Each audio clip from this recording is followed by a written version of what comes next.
Christmas రీత్స్ చూసారు ఎప్పుడైనా? ఇట్లా రౌండ్ గా ఉంటాయి కదా, చాలా బ్యూటిఫుల్ గా కనిపిస్తుంది. అలాగే ముళ్ళ కిరీటాన్ని చూసారా? దేవుడు పుట్టినప్పుడు ఆ రీత్ తో ఎలా చూపిస్తారో క్రాస్ టైం వచ్చేసరికల్లా ముళ్ళ కిరీటం పెడతారు. మీరు ఆ ముళ్ళ కిరీటాన్ని ఆ రీత్ ని పక్కన పెట్టి మీరు చూసినట్లయితే this is the season, this is the reason.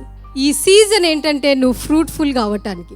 నువ్వు ఫ్రూట్ఫుల్గా అవ్వాలంటే ఆయన మరణించినప్పుడు మాత్రమే నువ్వు ఫ్రూట్ఫుల్గా ఉంటావు. జీవము మనలో ప్రవేశించాలి అంటే ఆయన మరణించాలి. అవి రెండు గనక కలిపి చూసినట్లయితే దేవుడు భూమి మీదకి ఎందుకు వచ్చాడో అర్థమవుతా ఉంటుంది.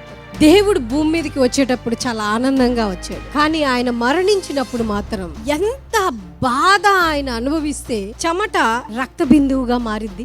కానీ ఆ పరిస్థితుల్లో కూడా దేవుడు తన యొక్క ఆలోచనని, చిత్తాన్ని మార్చుకోలేదు. మన కోసం ఎవరు పాపిగా మారతారు? ఎవరు మన నిందనేసుకుంటారు? మన మీద అంత జాలి ఎవరికి ఉంటుంది అసలు ఈ భూమి మీద?